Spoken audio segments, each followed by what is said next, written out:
Operation Myanmar शुरू। भारतीय वायुसेना का घातक मिशन शुरू। C-17 एयरक्राफ्ट के साथ दुश्मनों के अड्डों पर सीधा हमला। दोस्तों, भारत और म्यांमार के बीच का रिश्ता हमेशा से ही गहरा और पुराना रहा है, लेकिन हाल ही में भारत ने म्यांमार को एक ऐसा प्रस्ताव दिया जिसने वहां के हालातों को हिला कर रख दिया। भारत ने सुझाव दिया कि म्यांमार के कुछ हिस्सों को भारत में शामिल कर लिया जाए और उसे भारत का एक नया राज्य बना दिया जाए। यह प्रस्ताव म्यांमार में कई लोगों और समूहों को खटकने लगा। ऐसे ही कुछ ग्रुप्स ने म्यांमार में अपने गतिविधियों को तेज कर दिया ताकि इस योजना को किसी भी हाल में विफल किया जा सके। हाल ही में एक ऐसी घटना सामने आई जिसने भारत और म्यांमार दोनों देशों को चौंका दिया। इस घटना ने इंडियन एयरफोर्स को सक्रिय होने पर मजबूर कर दिया। इंडियन एयरफोर्स को अपने ताकतवर C-17 ग्लोबमास्टर प्लेन को म्यांमार भेजना पड़ा, जहां से 300 से भी ज्यादा भारतीयों को सुरक्षित निकालकर भारत वापस लाया गया। सोचिए, आखिर ऐसी कौन सी स्थिति पैदा हो गई थी कि हमारे देश को इतना बड़ा ऑपरेशन करना पड़ा? म्यांमार में क्या हो रहा है जो हमें अपनी वायुसेना तक भेजनी पड़ी? म्यांमार में सैन्य तख्ता पलट के बाद कुछ ग्रुप्स ऐसे हैं जो चाहते हैं कि म्यांमार के कुछ हिस्से भारत में मिल जाएं और भारत के साथ मिलकर विकास करें। दूसरी ओर कुछ समूह इस एकता को रोकने के लिए किसी भी हद तक जाने को तैयार हैं। तो आखिर ये कौन लोग हैं जो भारत और म्यांमार के बीच एकता नहीं चाहते, और कौन से लोग हैं जो इस मिलन का समर्थन कर रहे हैं? आज के इस वीडियो में हम आपको विस्तार से बताएंगे कि म्यांमार में हो क्या रहा है, कौन है ये गुट और कैसे भारत अपनी बढ़ती ताकत से उन चुनौतियों का सामना कर रहा है। लेकिन उससे पहले, अगर आपको भारत की यह बढ़ती ताकत पर गर्व है तो इस वीडियो को लाइक जरूर करें। आइए अब शुरू से समझते हैं इस पूरे मामले को। दोस्तों, म्यांमार आज भारत का पड़ोसी देश है, लेकिन कभी एक वक्त था जब म्यांमार भी भारत का ही हिस्सा हुआ करता था। इतिहास के पन्नों को पलटें तो अलग अलग हुकूमतों के फैसलों ने भारत और म्यांमार को अलग कर दिया, लेकिन आज भी भारत और म्यांमार के बीच एक गहरा रिश्ता है, और यही रिश्ता करीब 1643 किलोमीटर लंबी सीमा के रूप में देखा जा सकता है। यह सीमा अरुणाचल प्रदेश, नागालैंड, मणिपुर और मिजोरम से होकर गुजरती है। लेकिन यह लंबी सीमा आज भारत के लिए एक बड़ी चुनौती बन चुकी है। साल 2021 में म्यांमार में सैन्य तख्ता पलट हुआ, जिसने वहां के हालात को पूरी तरह से बदल दिया। इस घटना के बाद कई जनजातियां, विशेषकर चिन जनजाति जो म्यांमार में रहती हैं, को काफी कठिनाइयों का सामना करना पड़ा। इस तख्ता पलट के बाद कई आतंकवादी समूह सक्रिय हो गए, जिनमें पाकिस्तान, ISI और चीन की ओर से समर्थन प्राप्त संगठनों का नाम भी सामने आया। इन हिंसक परिस्थितियों से बचने के लिए लगभग 40,000 से ज्यादा लोग मिजोरम में शरण लेने पर मजबूर हो गए, और यह संख्या अब भी बढ़ रही है। आज भी हजारों की संख्या में लोग म्यांमार से भागकर भारत आ रहे हैं। भारत और म्यांमार के बीच सदियों पुराने रिश्ते और सीमा की लंबाई के कारण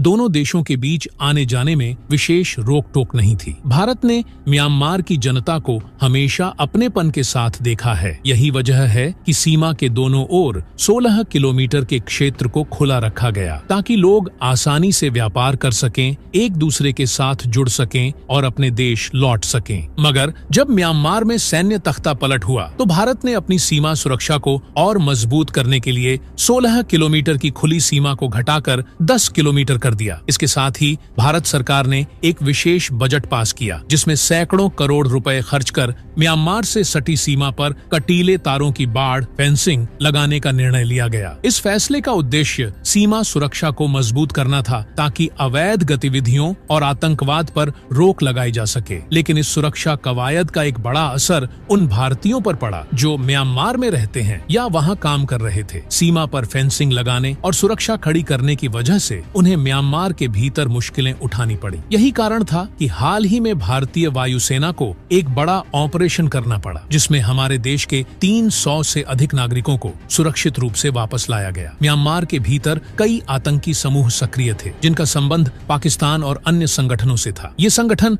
म्यांमार की अस्थिर स्थिति का फायदा उठाकर भारत के खिलाफ षड्यंत्र रच रहे थे। इनका उद्देश्य भारत में प्रवेश कर आतंकवादी गतिविधियों को बढ़ावा देना था। भारत की सीमा से सटे इलाकों में इन आतंकी संगठनों के संपर्क में रहने वाले गुटों ने लंबे समय से भारत को नुकसान पहुंचाने की कोशिश की थी। अब भारत सरकार ने कठोर निर्णय लेते हुए इन रास्तों को पूरी तरह बंद करने का फैसला लिया ताकि इन खतरनाक गतिविधियों पर पूरी तरह से रोक लगाई जा सके। लेकिन इस फैसले से म्यांमार के भीतर दो तरह के समूह उभर कर सामने आए। एक तरफ वे समूह हैं जो भारत से जुड़कर विकास और शांति की राह पर चलना चाहते हैं। दूसरी तरफ ऐसे आतंकी और असामाजिक गुट हैं जो भारत के नागरिकों के खिलाफ हिंसात्मक गतिविधियों को बढ़ावा दे रहे हैं। इन समूहों ने उन भारतीयों को निशाना बनाना शुरू किया जो म्यांमार के भीतर थे। भारत सरकार के इस सख्त कदम का उद्देश्य स्पष्ट है, देश की सुरक्षा को सर्वोपरि रखना, और यह कदम म्यांमार के भीतर चल रही गतिविधियों को नियंत्रण में लाने और भारत को इन चुनौतियों से बचाने के लिए उठाया गया है। अब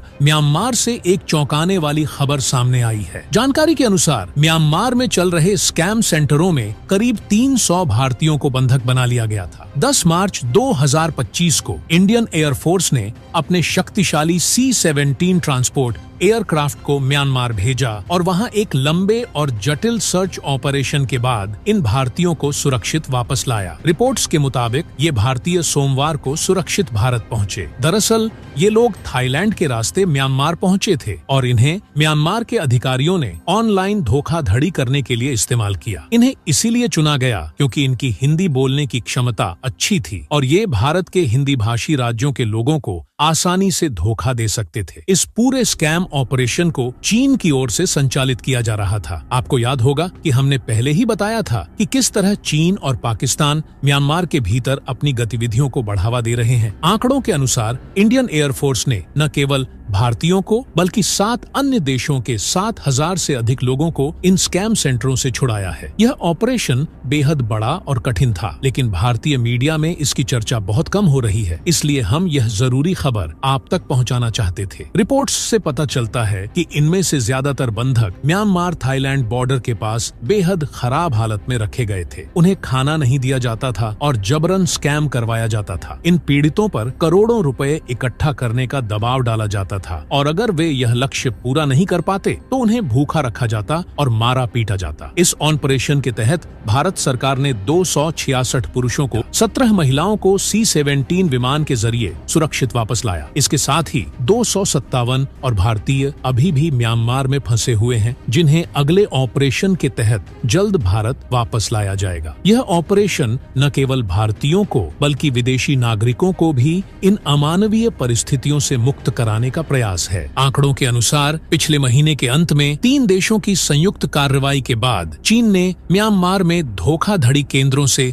2000 से भी ज्यादा अपने नागरिकों को मुक्त कराया। अब आप सोच सकते हैं कि चीन से भी लोग बड़ी संख्या में इन धोखाधड़ी केंद्रों में फंसे हुए थे, जबकि खुद चीन की कई गतिविधियों में उसका शामिल होना साफ दिखाई देता है। चीन के आंतरिक हालात और उसकी राजनीति को देखते हुए यह कहना मुश्किल है कि वहां की सरकार किसका समर्थन करती है, बिजनेसमैन, वैज्ञानिक या फिर आम नागरिकों को फंसाकर खुद ही वाहवाही लूटने का प्रयास करती है। चीन के फंसे नागरिकों को थाईलैंड ले जाकर वहां से वापस चीन भेजा गया। म्यांमार के बॉर्डर क्षेत्रों में जो भारत और चीन दोनों के साथ साझा होते हैं, कई ऐसे धोखाधड़ी केंद्र बनाए गए हैं जो दिखने में सिर्फ इंस्टीट्यूट या कंप्यूटर कोचिंग सेंटर लगते थे, लेकिन इनके भीतर एक विशाल क्रिमिनल इंडस्ट्री चल रही थी जिसकी कीमत अरबों डॉलर में आंकी जा सकती है। इन केंद्रों में हजारों विदेशी कर्मचारी काम कर रहे थे जो लोगों को झांसे में फंसाकर सोशल मीडिया के जरिए उनकी मेहनत की कमाई लूट रहे थे। अब आपके मन में सवाल उठ सकता है कि इतने समझदार लोग जो दूसरों की जेब से पैसा निकाल सकते हैं, क्या वाकई ये आम लोग होंगे? इसका जवाब है बिल्कुल नहीं। ये लोग धोखाधड़ी में माहिर होते हैं और जब इनसे बातचीत की गई तो पता चला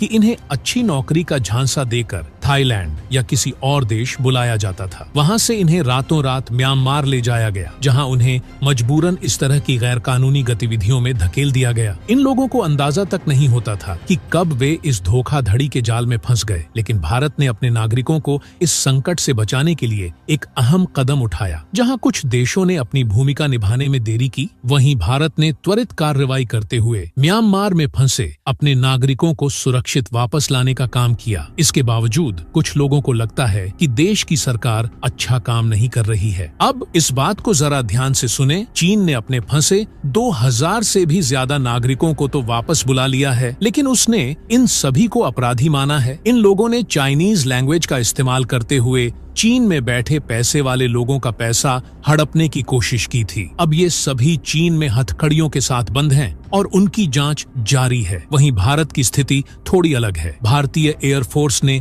न केवल अपने नागरिकों को सुरक्षित म्यांमार से निकाला, बल्कि उनके साथ कोई बुरा व्यवहार नहीं किया। भारतीयों को डायरेक्ट म्यांमार से प्लेन द्वारा वापस लाया गया, उनकी सभी डिटेल्स कलेक्ट की गईं और फिर उन्हें सुरक्षित भारत पहुंचाया गया। अब सवाल यह उठता है कि भारत सरकार इन नागरिकों पर क्या एक्शन लेगी, क्योंकि ये लोग भी धोखाधड़ी के काम में शामिल थे, चाहे मजबूरी में या फिर जानबूझकर। भारत जो म्यांमार की इतनी मदद कर रहा है, लाखों करोड़ों डॉलर की फंडिंग दे रहा है ताकि वहाँ की स्थिति बेहतर हो सके, वहीं म्यांमार में बैठे कुछ लोग हमारे ही नागरिकों के साथ इस तरह का बर्ताव कर रहे हैं। यह बेहद सोचने वाली बात है। अब सरकार का फैसला क्या होगा, यह तो वक्त बताएगा, लेकिन एक बात स्पष्ट है कि भारत की सरकार ने अपने नागरिकों की सुरक्षा को सबसे ऊपर रखा है और यह ऑपरेशन उसी का जीता जागता उदाहरण है। आपका इस खबर पर क्या कहना है, हमें जरूर बताइए। जय हिंद।